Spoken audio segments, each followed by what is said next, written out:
कर्मण्येवाधिकारस्ते मा फलेषु कदाचन मा कर्मफलहेतुर्भो मा ते संगोऽस्त्वविकर्मणि।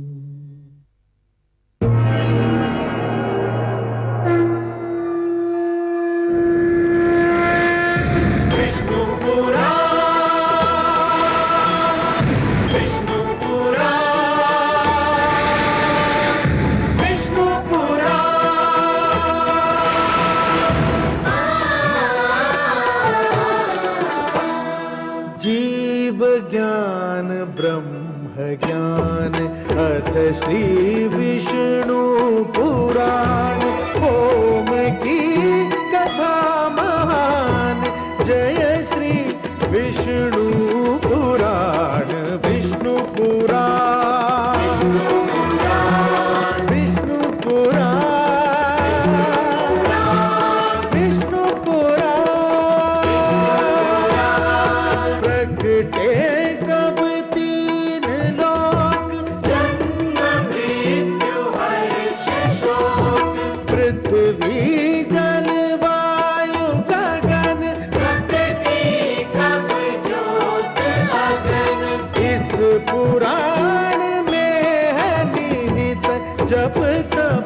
और योग ध्यान विष्णु पुराण विष्णु पुराण विष्णु पुराण। मैं मां हूं, धरती मां। सत्य के विरुद्ध षड्यंत्र रचकर कोई सत्य का अंत नहीं कर सकता। हार असत्य की ही होती है। विधान है कि जो दूसरों का बुरा करने चलता है स्वयं उसी का बुरा हो जाता है। संसार की कोई शक्ति ईश्वर की शक्ति से टक्कर नहीं ले सकती। मैंने ये भी देखा और ये भी देखा कि ईश्वर पर अडिग विश्वास रखने वाला कितना उदार होता है कि अपना बुरा चाहने वालों को भी क्षमा कर सकता है। सिंहिका के कहने पर आह्लाद ने प्रहलाद को मारना चाहा, परंतु मृत्यु ने स्वयं आह्लाद को दबोच लिया। और ये देखकर तो स्वयं मेरी आंखें भीग गईं कि प्रहलाद ने भगवान श्री विष्णु के समक्ष हाथ पसारकर आह्लाद के जीवन की भीख मांगी और भगवान ने सदा की भांति इस बार भी प्रहलाद की विनती सुन ली। सिंहिका आह्लाद की मृत्यु का समाचार सुनकर पथरा गई। देखना यह है कि आह्लाद को जीवित पाकर उसके मन का मैल धुलता है कि नहीं। देखा कमल नयन, जब मेरे पुत्र को मारने की योजना बना रही थी तो तनिक भी दया नहीं आई थी उसके नेत्रों में, और अब अपने पुत्र की मृत्यु का समाचार है तो कैसा विलाप कर रही है। यही तो विधि का विधान है महादेवी। जो दूसरे को दुख देकर हंसता है, होनी उसे दुख देकर 100 बार रुलाती है। इसलिए दूसरों को दुख देने से पहले इतना अवश्य सोच लेना चाहिए कि यदि इसी दुख का वज्र अपने सिर पर गिरे तो क्या होगा। महादेवी, जिस प्रकार बिच्छू को यह ज्ञान नहीं होता कि उसका डंक केवल किसी और को नहीं स्वयं उसे भी चुभ सकता है, उसी प्रकार एक दुष्कर्मी को भी यह ज्ञान नहीं होता कि उसका दुष्कर्म स्वयं उसे भी हानि पहुंचा सकता है। परंतु महादेवी, सिंहिका तो अभी इस बात से अनजान है कि आह्लाद जीवित है। जान लेगी तो भी कौन सा प्यार उड़ेल देगी मेरे पुत्र पर। सुना नहीं आपने, अग्निदेव की सौगंध खाकर कह रही है कि मेरे पुत्र प्रहलाद को भस्म करके ही दम लेगी। कहने में क्या जाता है महादेवी, कहा तो उसने ये भी था कि सर्पकुंड के नाग प्रहलाद की मृत्यु का कारण बनेंगे, पर परिणाम क्या हुआ। परंतु हे कमल नयन, मेरी समझ में नहीं आता कि अग्निदेव को सिंहिका को ऐसा वरदान देने की क्या आवश्यकता थी। महादेवी, अग्निदेव तो यह भली भांति जानते हैं कि भोले शंकर ने जो दैत्य गुरु शुक्राचार्य को वरदान दिया था उसका परिणाम क्या हुआ। अग्निदेव ये भी देख ही रहे होंगे कि आदि प्रजापति ब्रह्मा ने जो वरदान हिरण्यकशिपु को दिया उसका क्या परिणाम हो रहा है। यदि ये सब जानकर भी उन्होंने वरदान दिया है तो अवश्य ही कुछ सोच समझकर ही दिया होगा ना। आप तो बस आगे का घटनाक्रम देखकर आनंद लीजिए।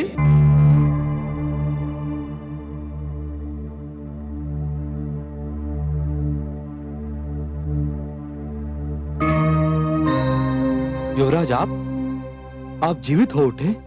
हाँ महामंत्री, मैं काल के जाल में समा कर लौट आया। यह तो चमत्कार हो गया युवराज, परंतु यह सब कुछ हुआ कैसे?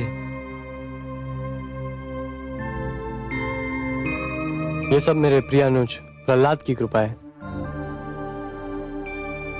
ये नया जीवन मुझे मेरे अनुज ने उपहार में दिया है।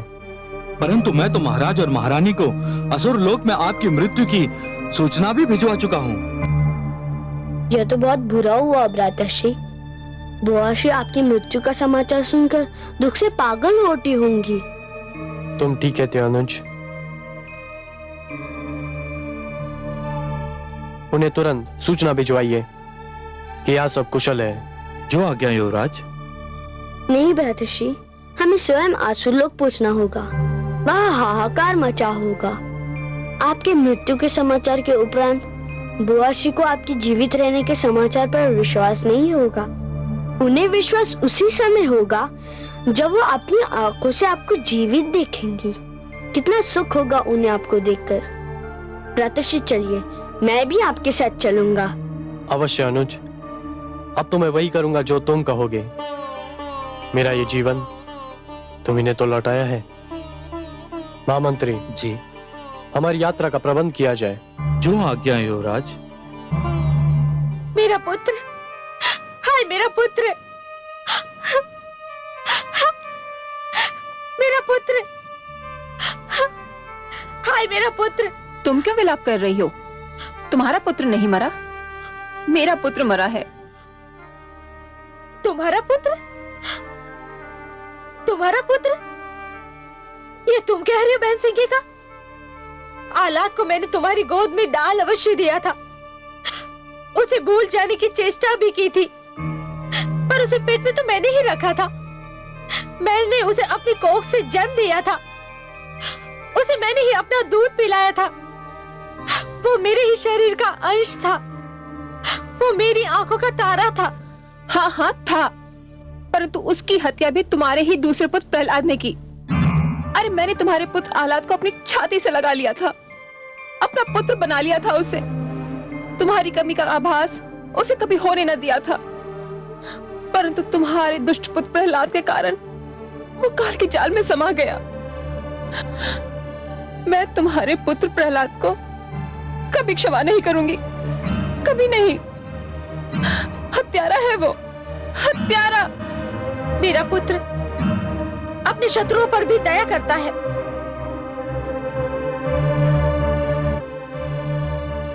अपने बैरियों का भी आदर करता है। वह कैसे अपने भाई का हत्यारा हो सकता है? पर वो हत्यारा है महारानी, हत्यारा है वो। उसी ने आलाद की हत्या की है। हाँ हाँ, उसी ने आलाद की हत्या की है। मैं प्रहलाद का सर्वनाश कर दूंगी, मार डालूंगी मैं उसे। मैं उसके शरीर को जलाकर भस्म कर दूंगी। नहीं माते, माते इधर देखो, मैं जीवित हूँ। पुत्र, पुत्र,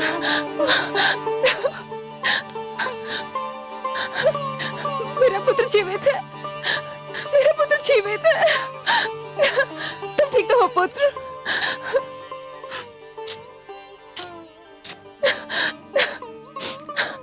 महाराज देखिए, मेरा पुत्र जीवित है, जीवित है मेरा पुत्र।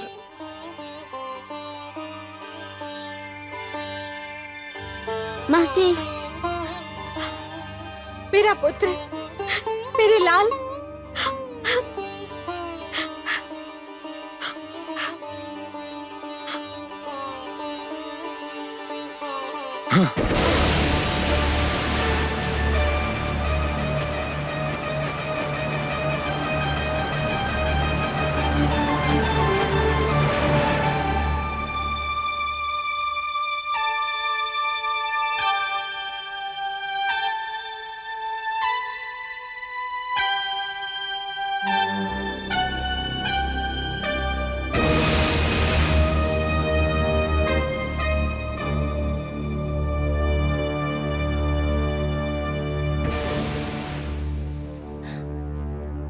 है मुझसे दुष्ट?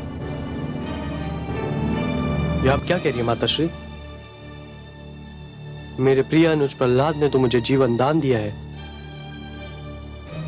मैं तो केवल आपको अपने जीवित रहने का समाचार भिजवा रहा था,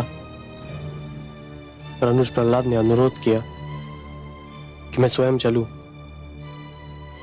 और एक माता अपने पुत्र को जीवित देख ले। आप इसे झिड़क रही हैं? यह तो पुरस्कार का अधिकारी है।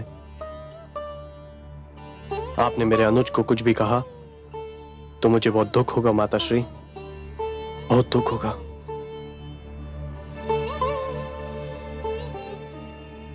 मुझसे भूल हो गई पुत्र।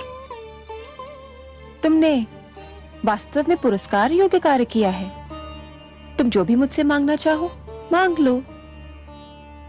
भ्राताश्री को जीवन मिल गया, मेरे लिए यही सबसे बड़ा पुरस्कार है। यह कैसे संभव है पुत्र? मेरे पुत्र आह्लाद ने मुझसे कहा है तो मुझे तुम्हें कोई ना कोई पुरस्कार तो देना ही होगा ना। तुम स्वयं अपनी इच्छा से कुछ मांग लो तो मुझे भी हर्ष होगा और आह्लाद को भी प्रसन्नता होगी। अब संकोच न करो पुत्र, जो जी में आए वो मुझसे मांग लो। यदि आपकी यही इच्छा है तो मुझे अपना वह चमत्कार दिखा दीजिए जिसके चारों ओर चर्चा है। अग्निदेव ने आपको जो वरदान दिया है, मैं अपनी आंखों से उसका प्रदर्शन देखना चाहता हूँ। कितनी सुंदर बातें करते हो तुम पुत्र। तुम वास्तव में बहुत ही भले और भोले बालक हो। तुम मुझसे कुछ भी मांग सकते थे, परंतु तुम्हारे मन में किसी भी वस्तु का लोभ नहीं। कितनी सुंदर इच्छा व्यक्त की है तुमने। मुझे बहुत प्रसन्नता हुई पुत्र। मैं अवश्य ही तुम्हें अपने वरदान का प्रदर्शन दिखाऊंगी। कब? मैं बहुत व्याकुल हूँ देखने के लिए। पुत्र, मदनोत्सव सिर पर खड़ा है। उस दिन सारे असुरलोक में हर्षोल्लास होता है। समस्त नर नारी नृत्य करते हैं, मदिरा जल की भांति बहती है, सब रंग खेलते हैं और एक साथ भोजन करते हैं। बस उसी दिन मैं तुम्हें अपना चमत्कार दिखाऊंगी। मैं तुम्हें उस दिन एक और चमत्कार भी दिखाऊंगी। क्या बुआ श्री? उस दिन एक ऐसा अनुपम दृश्य दिखाई देगा जिसे संसार कभी भुला ना पाएगा। उस दिन का वही विशेष आकर्षण भी होगा। मदनोत्सव की रात्रि मैं तुम्हें साथ लेकर अग्नि में प्रवेश करूंगी।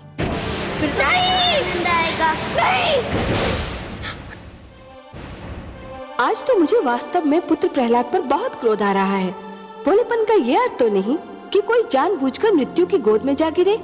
क्या हुआ महादेवी? सुना नहीं आपने?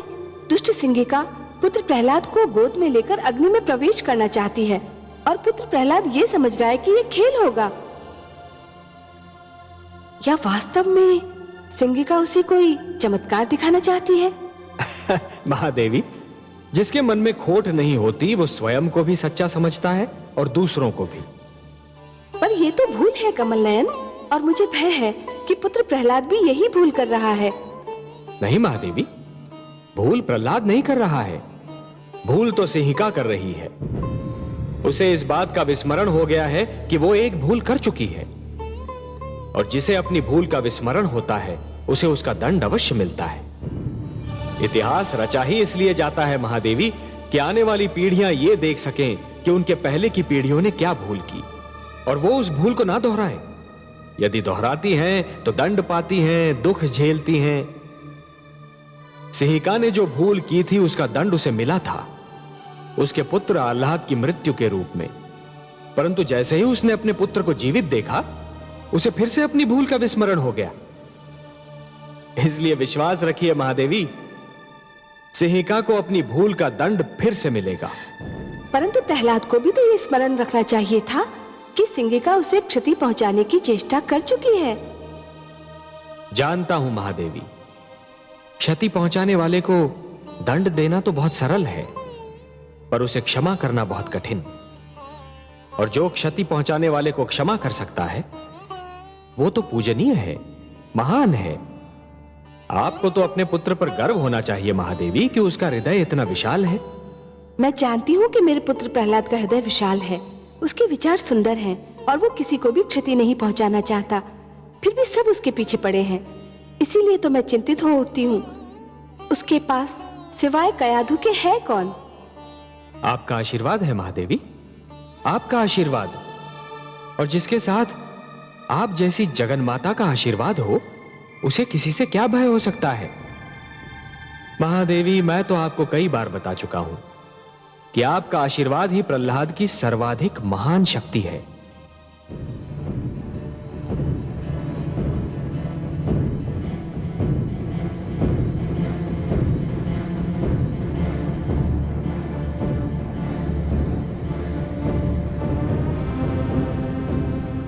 असुर लोक वासियों सावधान, सुनो सुनो, ध्यान से सुनो। भगवान हिरण्यकशिपु ने घोषणा की है कि इस बार भी मदनोत्सव हर बार की भांति बहुत धूमधाम से मनाया जाएगा।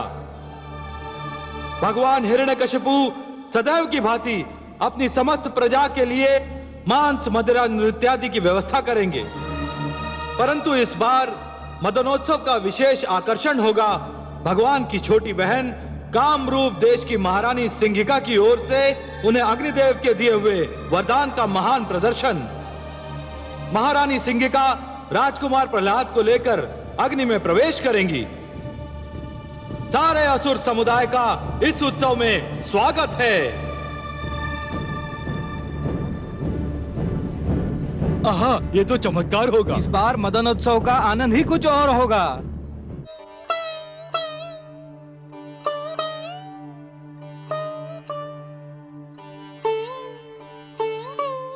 ये कैसा उत्सव है कमल नयन? मांस, मदिरा, हुड़दंग, क्या इसे उत्सव कहते हैं? नहीं महादेवी, इसे उत्सव नहीं, आप असुर संस्कृति के असभ्य प्रदर्शन का नाम दीजिए। उत्सव तो नाम है आनंद की पवित्र भावना का। उत्सव नाम है ऋतुओं के आगमन का। जब प्यासी धरती पर वर्षा की पहली फुहार गिरती है और माटी से सौंधी सौंधी सुगंध उमड़ती है, तब उत्सव मनाया जाता है कि अब धरती की प्यास मिटी, अब खेती लहराएगी, हरियाली नाच उठेगी। जब माथे पर पसीने की नन्ही नन्ही बूंदें फूटती हैं, तब उत्सव मनाया जाता है कि शरीर को कपकपाने वाली शरद ऋतु से पीछा छूटा।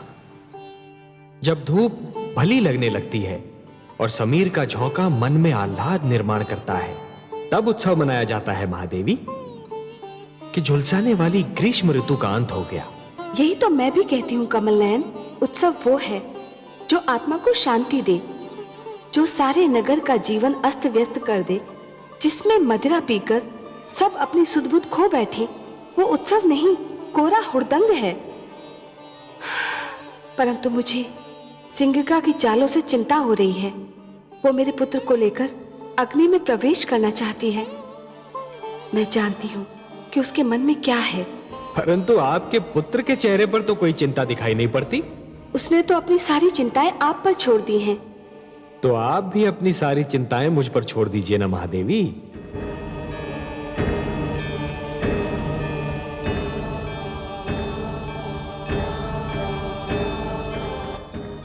क्या हुआ भाभी श्री? मुझे बहुत चिंता हो रही है सिंघिका। किस बात की चिंता? तुम मेरे पुत्र को लेकर अग्नि में प्रवेश करोगी? तो क्या हुआ? मैं तो अग्नि में पहले भी प्रवेश कर चुकी हूँ और आप देख चुकी हैं कि अग्नि की लपटें मेरे शरीर को छू भी न सकी। तुम्हारी बात और है। अग्निदेव ने तुम्हें वरदान दिया है, फिर तब तुमने अकेले ही अग्नि में प्रवेश किया था। इस बार मेरा पुत्र प्रहलाद भी तुम्हारे साथ होगा। तो क्या हुआ? अग्निदेव ने तुम्हें वरदान दिया है, मेरे पुत्र को तो नहीं।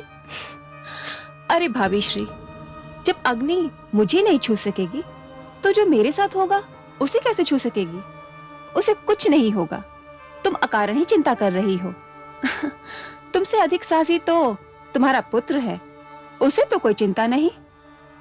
वह तो बड़ी व्याकुलता से उस घड़ी की प्रतीक्षा कर रहा है जब मैं उसे लेकर अग्नि में प्रवेश करूंगी। वो तो बच्चा है, वो बेचारा क्या जाने।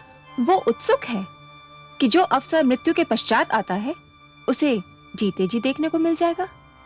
तुम उसकी चिंता छोड़ दो और जो होगा स्वयं अपनी आंखों से देख लेना। नहीं, मैं नहीं देख सकूंगी। अपने पुत्र को अग्नि में प्रवेश करते हुए देखना मेरे वश की बात नहीं। मैं वहां नहीं आऊंगी। तुम्हारी इच्छा। अच्छा, मुझे तैयारी करनी है, मैं चलती हूँ।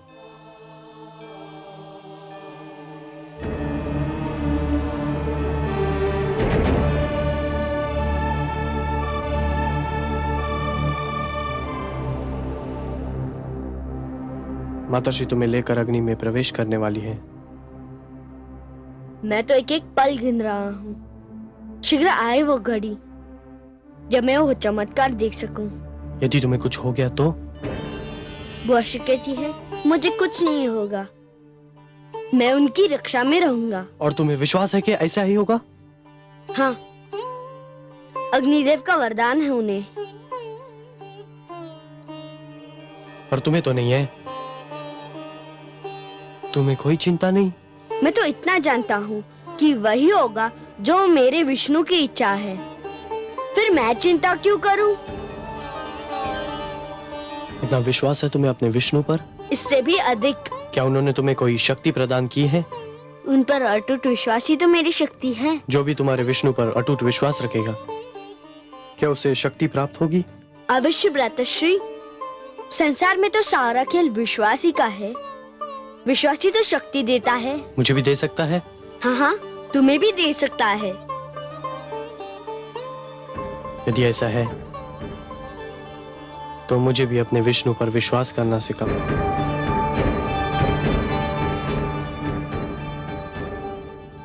पुत्र प्रहलाद, तुम तैयार हो? हाँ बुआश्री, मैं कब से तैयार खड़ा हूँ। चलिए। चलो पुत्र। किंतु तुम्हारी माताश्री तो आ ही नहीं रही। क्यों? उन्हें भय लग रहा है। भय? किस बात का भय? उन्हें अग्निदेव के वरदान पर विश्वास नहीं है?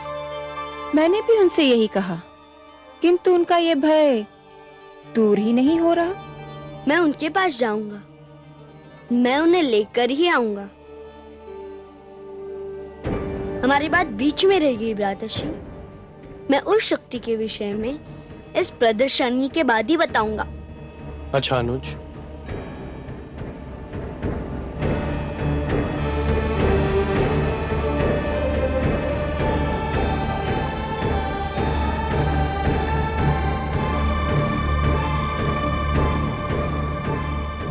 इस प्रदर्शनी के पश्चात तुम्हें किसी से कुछ भी कहने का अवसर नहीं मिलेगा।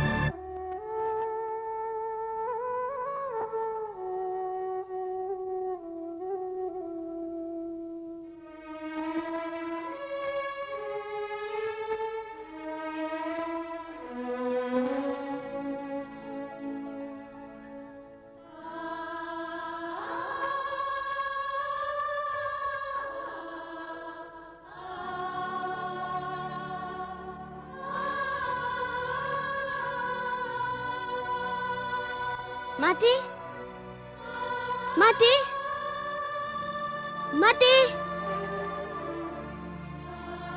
पुत्र, बुआशी कह रही थी कि तुम प्रदर्शनी में नहीं आओगी।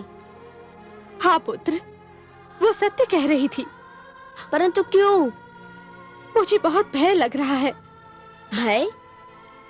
तुम एक साहसी पुत्र की साहसी माता हो ना? केवल माता हो पुत्र, और कौन माता अपने पुत्र को आग की लपटों में घिरा देखेगी? और तू भी तो मूर्ख है। तेरी जिस बुआ ने तुझे सर्पकुंड भेजकर मरवाना चाहा था, उस पर फिर विश्वास कर लिया तूने? मुझे बुआश्री पर नहीं, अपने वासुदेव पर विश्वास है। आप क्यों नहीं मेरे विष्णु पर विश्वास करती? करती हूँ पुत्र, करना चाहती हूँ। मैं ये भी जानती हूँ कि तुम्हारे जीवन पर अब तक जितने प्रहार हुए, उन सब से तुम बच निकले। परंतु पुत्र, तुम्हारे विरोधी बहुत ही शक्तिशाली हैं। मेरे विष्णु उनसे अधिक शक्तिशाली हैं। वह सदैव मेरी रक्षा करेंगे। पुत्र, ममता की भावना को तुम नहीं समझ सकते। सब कुछ समझते हुए भी मेरी ममता के पांव डगमगा जाते हैं। यह भय पीछा नहीं छोड़ता कि यदि इस बार तुम न बच पाए तो क्या होगा। मैं क्या करूंगी पुत्र? जब ये ध्यान आता है तो मेरी शक्ति टूट जाती है। मैं क्या करूं पुत्र? कहां से लाऊं मैं तुम्हारे जैसी शक्ति? जैसा अटूट विश्वास है मुझे अपने विष्णु पर, वैसा ही अटूट विश्वास आप भी जगा लीजिए। मेरी जैसी शक्ति आपको मिल जाएगी। अब बताइए, आप आएंगे ना चमत्कार देखने? पुत्र, आपको मेरी सौगंध, आपको आना ही पड़ेगा। पुत्र, पुत्र,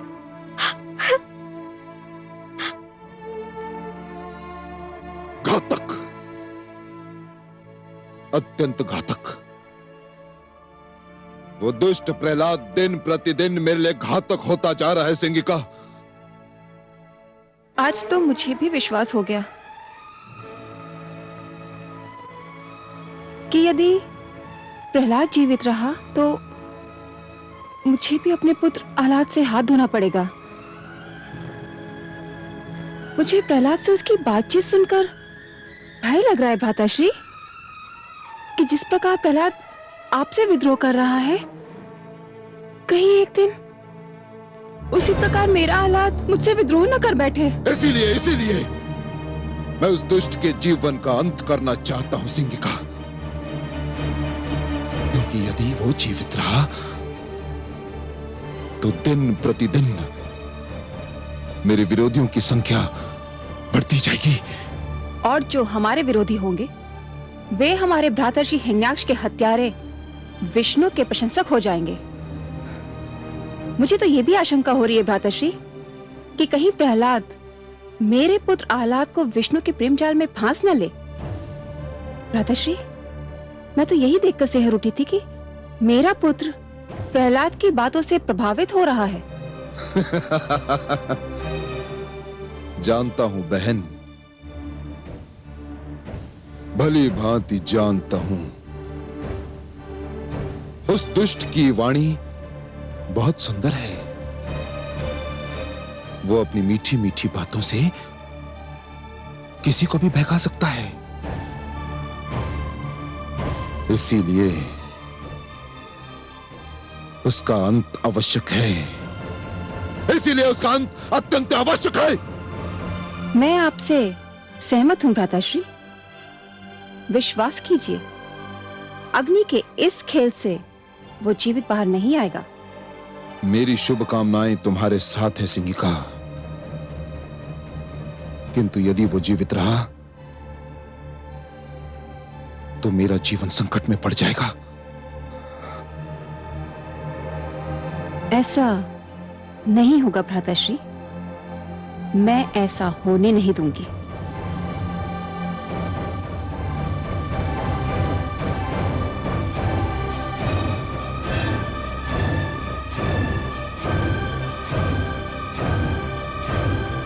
हे कमल नयन, सुना आपने पुत्र प्रहलाद ने अपनी माता से क्या कहा?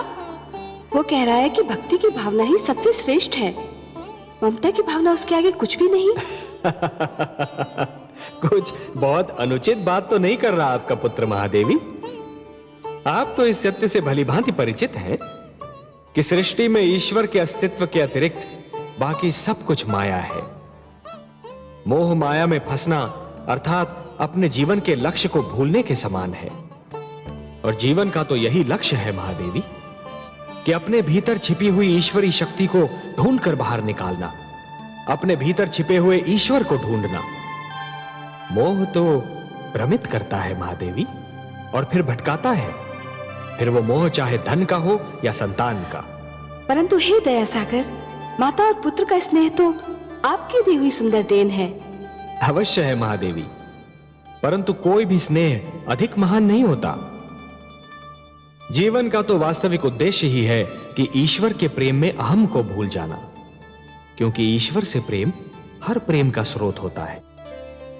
जिस प्रकार मरुस्थल की रेत दूर से जल के समान चमकती है, परंतु निकट जाकर ही यह ज्ञात होता है कि वो तो सूखी रेत है, जल नहीं, उसी प्रकार हर मोह निकट से केवल एक भ्रम सिद्ध होता है महादेवी। ईश्वर से प्रेम ही जीवन के उद्धार का कारण होता है। आपका पुत्र कयाधु की ममता से अपना मुंह नहीं मोड़ रहा महादेवी, वो तो केवल ममता की धारा को भक्ति की ओर मोड़ने का प्रयास कर रहा है, क्योंकि वो जानता है कि भक्ति में ही शक्ति होती है।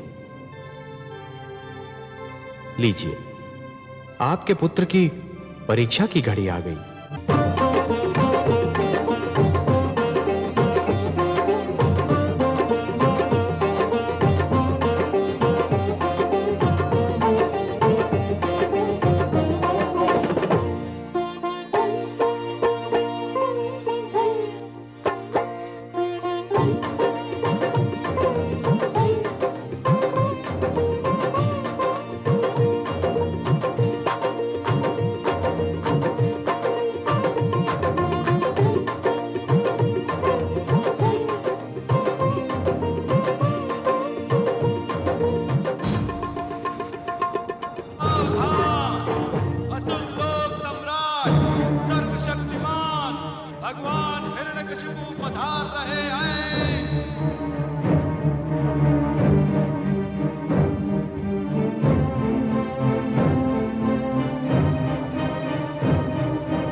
महारानी सिंगिका पधार रही हैं।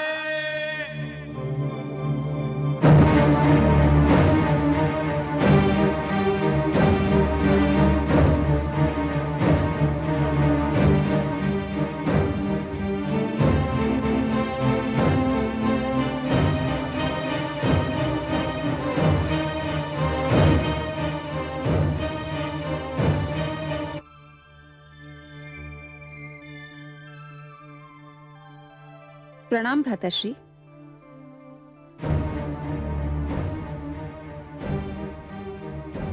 कहाँ है वो दुष्ट, मेरा बैरी, मेरा विरोधी? भाभी श्री को लेने गया है। वह इस उत्सव में आना ही नहीं चाहती थी, परंतु प्रहलाद चाहता है कि उसकी माता भी इस अनुपम दृश्य को देखे। अभी उन्हें लेकर आता ही होगा। सिंगिका, उसकी मृत्यु अत्यंत आवश्यक है, अत्यंत आवश्यक। इस बार वो बचना नहीं चाहिए। नहीं बचेगा भ्राताश्री। आज आप अग्नि की लपटों का अद्भुत खेल देखेंगे। वही अग्नि जो मेरे शरीर को छू भी ना पाएगी। देखते ही देखते उसकी लपलपाती जीभ प्रहलाद के शरीर को चाट जाएगी। कुछ ही पलों में उसकी कोमल काया को वो राख में परिवर्तित कर देगी और वायु के झोंके उस राख को उड़ा ले जाएंगे। महारानी कयाधु, युवराज आहलाद और राजकुमार प्रहलाद पधार रहे हैं।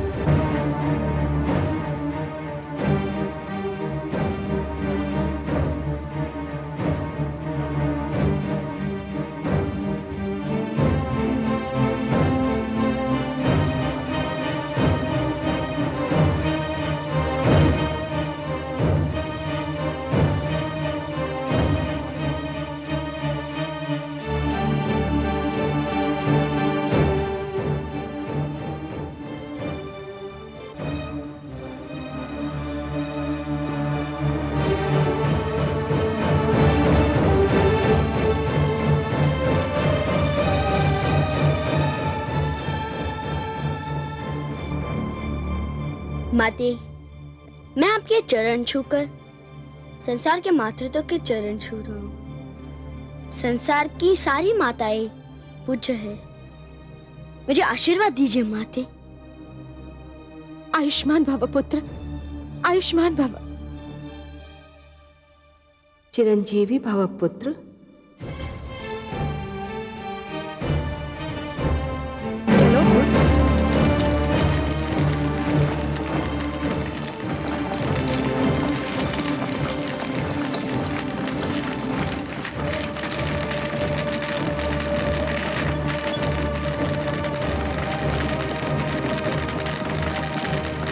चलो पुत्र।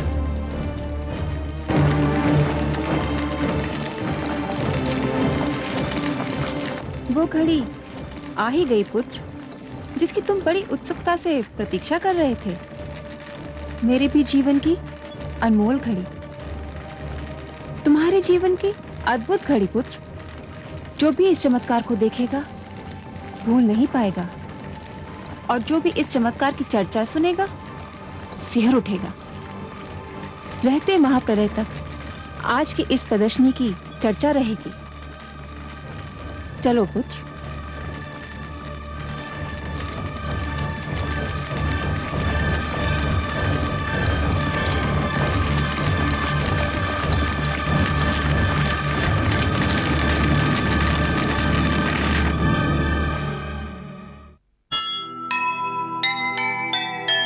पाप नहीं फलता कभी, यही जगत की रीत।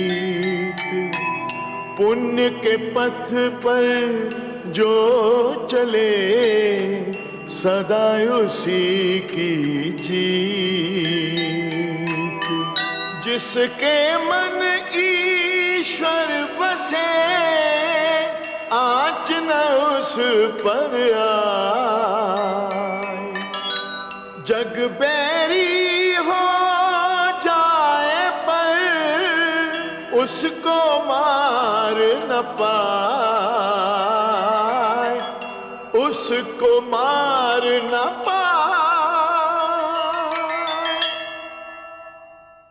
जो सुनेगा ये पुराण पाएगा सुख और ज्ञान, पाएगा सुख और ज्ञान।